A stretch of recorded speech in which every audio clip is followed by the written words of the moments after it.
That's good.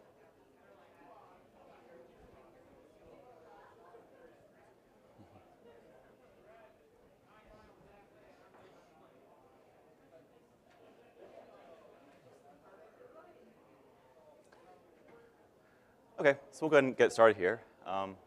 Thank you all for being here. We're going to talk about a new antibody specificity testing service we're going to be offering through Arkion here in the short term, hopefully.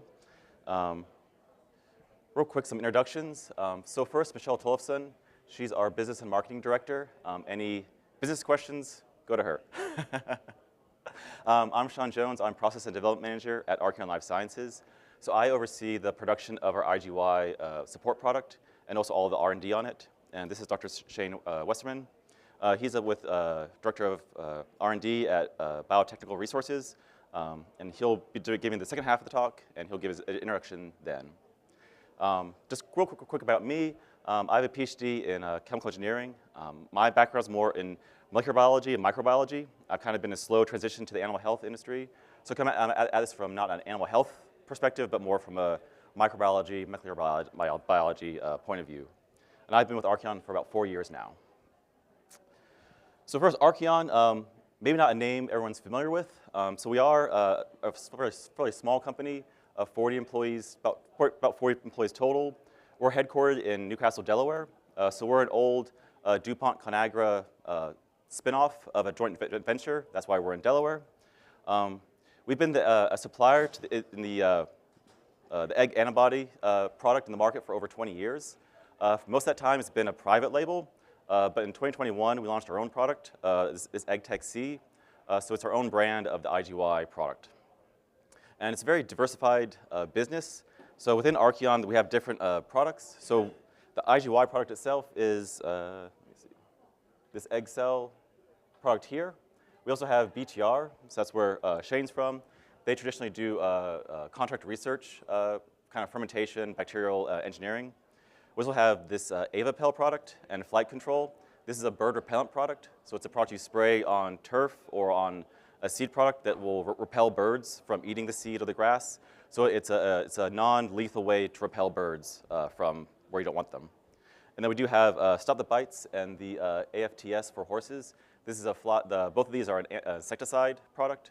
It's fully natural, so it's just essential oils. So it's another natural insecticide. So all these products in general have it's all a natural products. So everything we do is something we take from nature and apply it to an agricultural or livestock setting. So that's kind of the one thing that kind of holds all of Arkion together. So I'm going to start off today with a non-controversial topic is the importance of colostrum. I think we all know colostrum is very, very important for calves. They're born immunologically naive, meaning that they don't have an active immune system to fight off specific pathogens. So how do they get these and so once the calf is born, all these pathogens assault the calf. So how do we protect the calf from these pathogens when it doesn't have an active immune system itself? We all know this is from colostrum. This is maternal passive immunity. The dam makes all the antibodies herself, puts them into the colostrum. You feed the colostrum to the calf, and the calf gets the antibodies from the mother, and it gets some protection from that.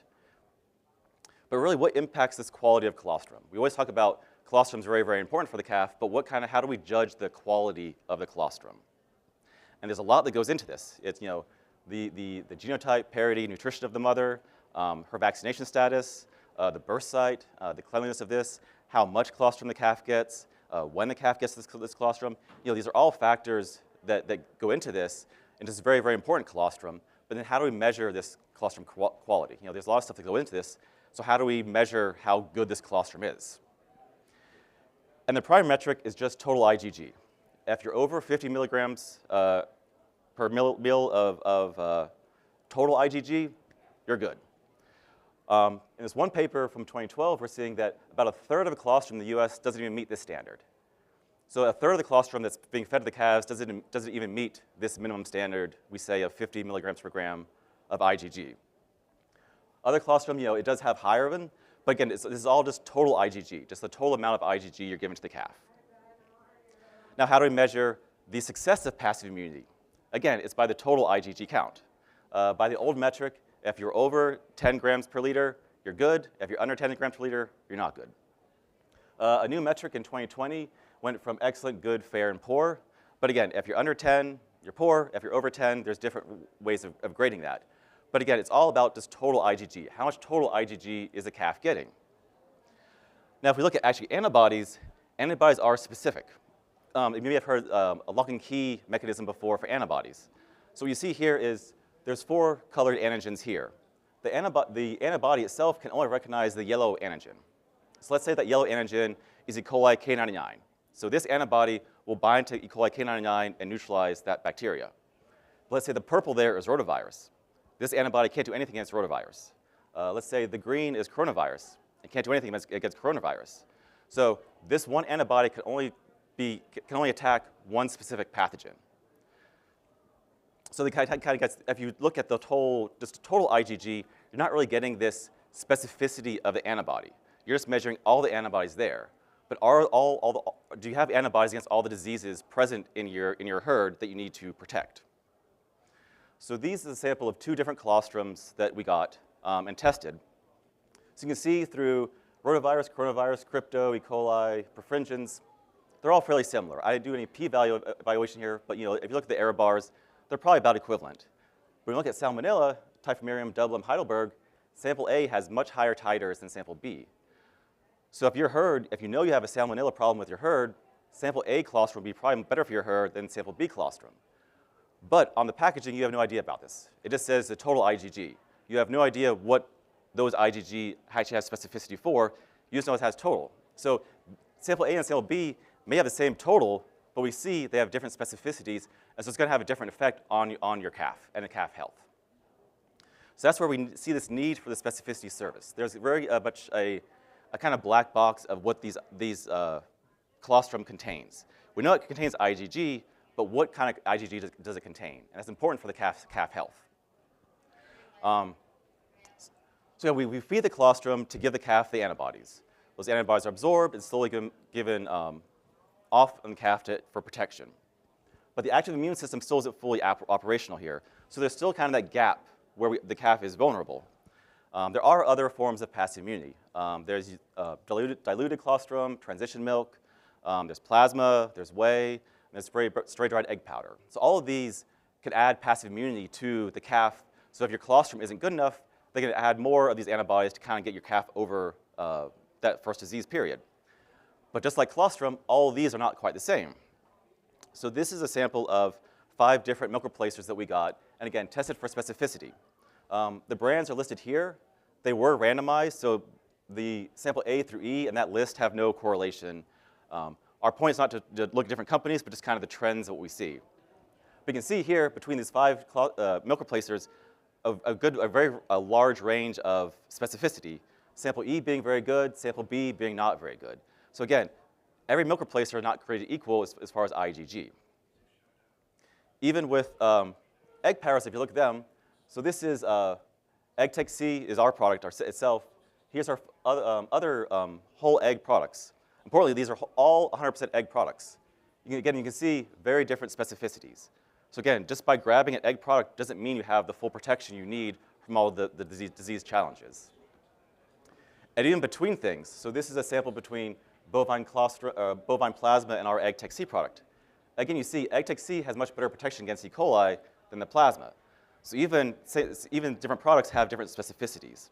So it's really, as a producer, you can grab these different products and hope they treat your calf, keep your calf healthy, or you can have this information for yourself. So that's really kind of, we see the need for the specificity testing, is that the total IgG doesn't really give you the whole picture of the story. You really need to know what specific antibodies you have, because that will then tell you what disease you can actually treat on the farm. And so this is what we're launching here. So this is going to go through the Arkion, but it's going to be a collaboration between our egg cell and the BTR divisions within Arkion. So we're going to work together to get this testing going. That's why Shane is here to go over now the BTR component of that and kind of go into more of the specifics of the test itself. All right. Hi, everybody. So my name is Shane, and yes, I'm from BTR. BTR is a division of Arkion Life Sciences. We're located in Manitowoc, Wisconsin, and I've been there for about 4 years, I'm the Director of Research and Development. My background is in microbiology. I've got a doctorate in microbiology and strain engineering. So our services historically have been in strain engineering and precision fermentation. So we work with a lot of pharmaceutical companies and biotech companies, and we develop a lot of products for them. We also develop what we call bioprocesses. This is a fermentation process to optimize the production of key, key products, whether it's a protein, an enzyme, or maybe a natural product like an antibiotic. We do strain engineering for bacteria. We focus mainly on secretion systems because the downstream processing, the purification is much easier. But we work with things like Bacillus subtilis, E. coli, Saccharomyces, Pichia. So there's some yeast that are in there that we do strain engineering with. And then we also work with strain engineering of filamentous fungi, mainly Trichoderma ricei. And on the microbial process development and downstream process, like I said, we do precision fermentation. So that's like fermentation optimization. So think of like brewing beer. That's fermentation, right? So we actually have a history in the beer market, and we've evolved into the biotech field doing industrial fermentations. And then we do downstream processing. So we have spray drying, we have freeze drying, we also have ultrafiltration, tangential flow filtration, diafiltration, and so we can work on a number of these different levels to develop a process for purification as well. And so we're developing this assay, kind of building off of what Dr. Jones has been working on over at Eggcell. And our facility does a lot of analytical work. So we do a number of assays for antibodies, for protein. We have a full analytical suite that allows us to quantify using some other techniques like HPLC and those kind of techniques to get a very accurate measurement of IgG levels. And then we also do a lot of, like I said, bioprocess development. We can handle biosafety level 1 and biosafety level 2 organisms. And then we also have a lot of molecular analytical offerings too. So as we're developing this assay, we're looking at a number of different samples to analyze, including colostrum, both liquid and the dried powder colostrums, colostrum replacers, and then milk and transition milk or waste milk, so both liquid or dried powder, and then milk replacers. And so we're looking at developing a kind of a high throughput system so that we can standardize the purification of the IgG from each of these types of samples so that we can have a very accurate comparison between, whether it's between liquid colostrums and then also maybe a dried powder colostrum. And the pathogens that we are developing testing for are going to be bovine rotavirus, bovine coronavirus, E. coli K99. We've got antigens for a few other E. coli too. Clostridium perfringens type A and C and D, Salmonella typhimurium and Salmonella Dublin, and then Cryptosporidium parvum. And so many of these are associated with scours and infections that occur like right within those first 20 days of life.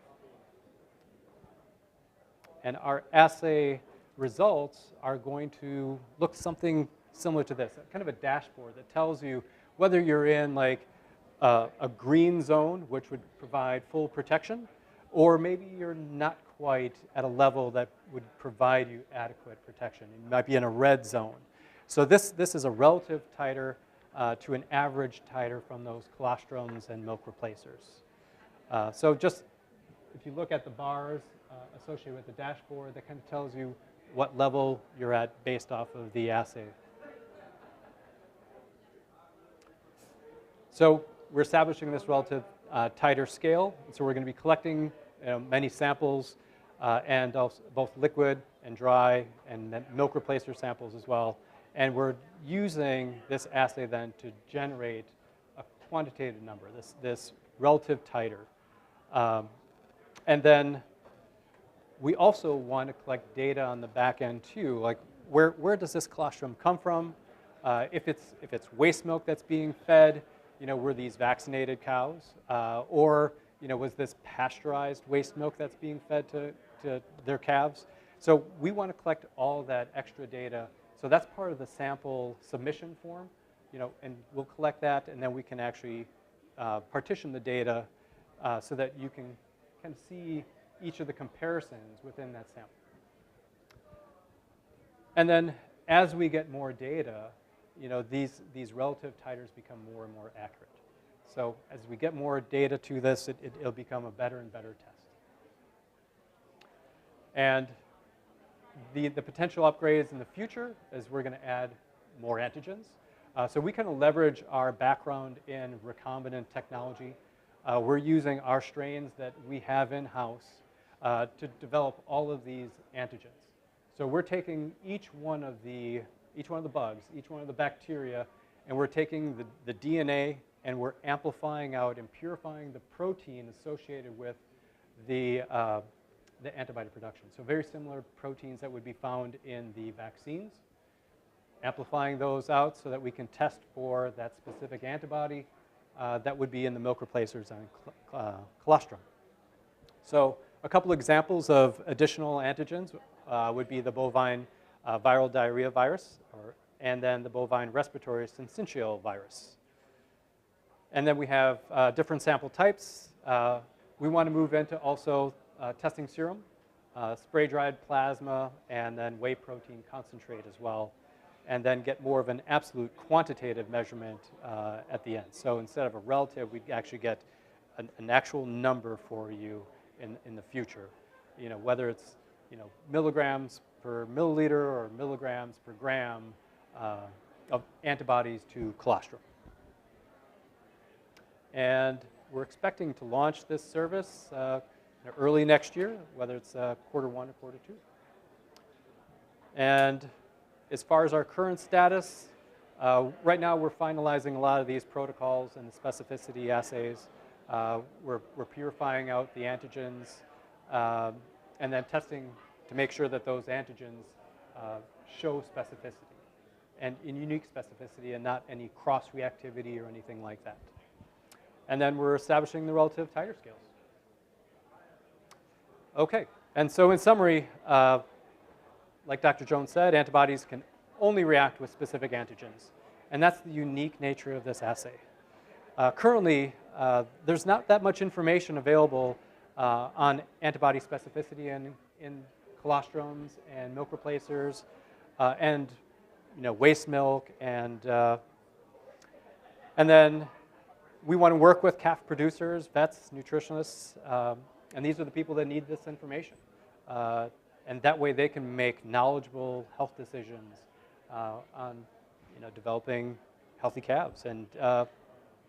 And like initially, we plan on providing these relative titers to these 8 enteric pathogens. And again, we're looking to start offering this early next year into the second quarter. All right, so with that, I'll open it up to questions, and I'll invite Dr. Jones back up here.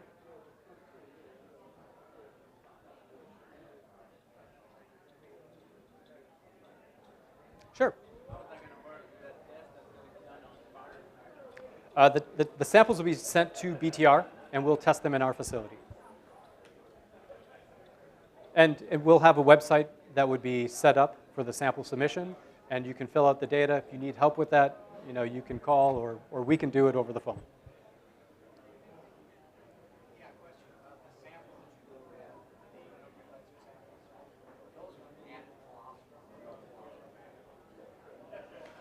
Yeah, so the question was the milk replacer samples, they had added colostrum or not added colostrum, correct?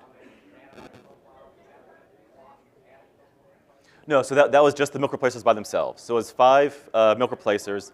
They were all milk component only, so they had no plasma in them. And so it was just different wave fractions in the milk replacer. That was where the IgG came from.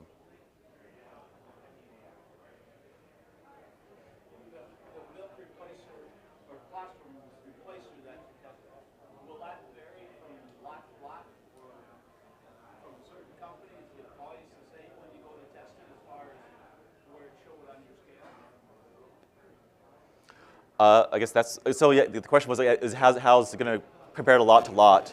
And that's a great question, and that's what this service is designed to answer. Because right now, you as the producer don't know. The company, they may know or they may not know. That's the kind of what we hope to answer here is that, again, provide the producer, the vets, nutritionists with more information. Right now, as far as we know, they don't have this information. So it's just to provide them with this information of where their antibody levels are. So we think that's an important need that the industry doesn't have right now. Yeah. It's ELISA-based, yeah. Yep.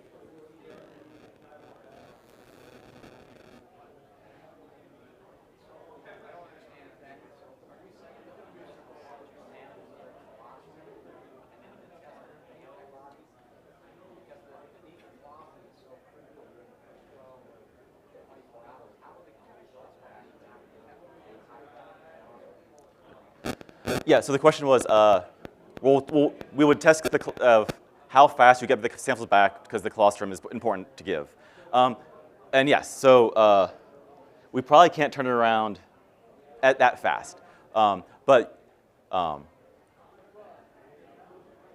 will give you information of basically if you have a vaccination program for your cows and your dams, and kind of if you have this program, you'd expect your colostrum be fairly similar from batch to batch. And this will tell you that. So it would tell you your current program where your antibody levels are, and if there's need for improvements or not.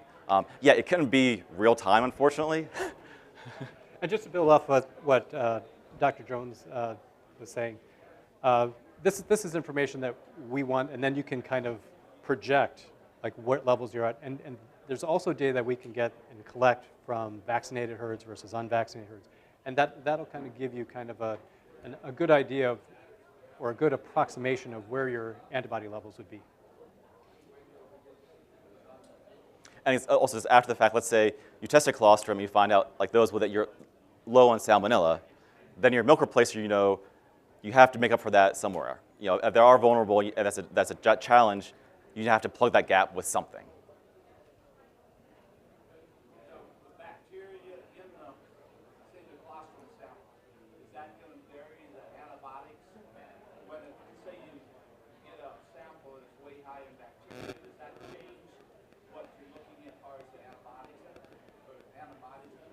Okay. Or is that bacteria, we always say we have bacteria, we have a lot of bacteria in the colostrum that changes what it is in the gap. Does that affect what your test is going to? Okay, so the question is, will the bacterium in the colostrum affect our test? And it will not. And we would be removing any of those contaminants before we do the testing. So in our test, it wouldn't matter. Would it? It could be indicative of maybe a disease that you might be carrying. We can do disease testing in our facility as well, but the way that we're preparing the samples, any background bacteria, viruses would all be filtered out.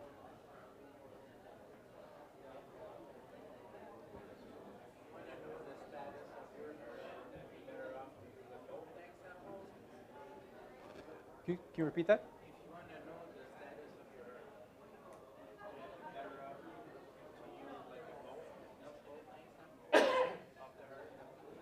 Okay, so I think I got the question. If we want to examine the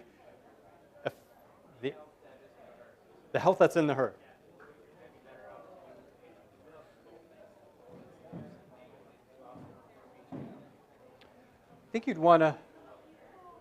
I think you would want to examine whatever you're normally feeding your calves.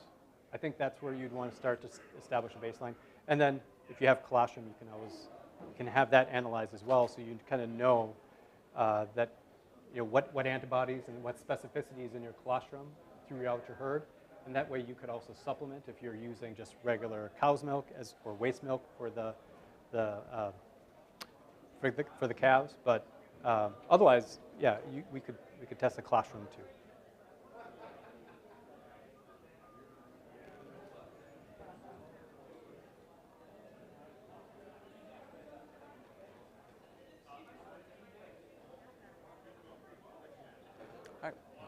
When you do that testing, are you going to come back with some recommendation on as far as what you're finding, as far as how we can do something about it? Right, yes. So the question is, will we be able to provide a recommendation based off of our assay? We can give you the specificity profile, and then you could either work with a nutritionist or a manufacturer, of a milk replacer or colostrum, or you could, look at egg cell as a supplement as well to make up the difference, to provide that protection. So one thing I guess we would hope to eventually get to, you see that scale, let's say you're low in this one category, we would then be able to tell you if you add X amount of an IgG or an IgY, how much you have to add to get to that other, to get from let's say the bottom 5% to get to the top 10%. We would hopefully have that recommendation. You would have to have X amount of antibodies to get to that level. Eventually we would want to get to that level, but we're not gonna, we have to validate, make sure everything is correct first.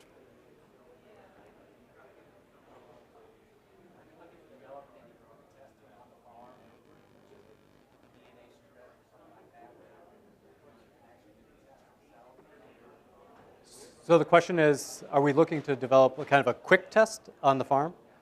Right now, I mean, that would be ideal. Like if we could just have a dipstick or something like that, that would be fantastic. But right now, the technology doesn't quite allow us to do that. If we can develop a variation of this, we might have like a separate dipstick for each of these pathogens or something like that. So that could be some evolution of this assay. Mm-hmm.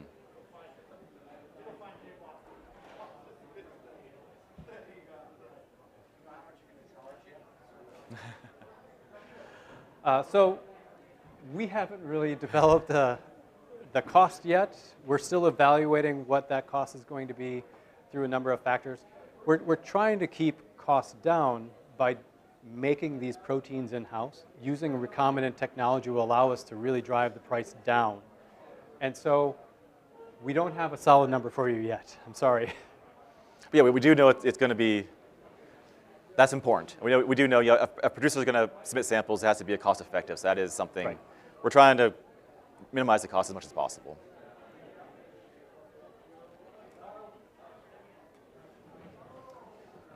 When you do get this all set in place, how is that going to be out to find out about the availability of getting that, starting that test? How are we going to know when you're going to be doing the starting rate to allow us to take samples and how we handle samples? What kind of information are you going to get out so we know when this is all going to come about? To be determined, but I mean, probably through press releases, we'll probably try to get the word out. There'll probably be a soft launch in a way to work with a few companies to make sure we have everything done, and then it'll be a big launch. That's to be determined how we'll get the word out, but this is part of the effort of letting the community know this is coming out hopefully early next year, and we'll inform you of when it's ready. But the marketing campaign is still in the works.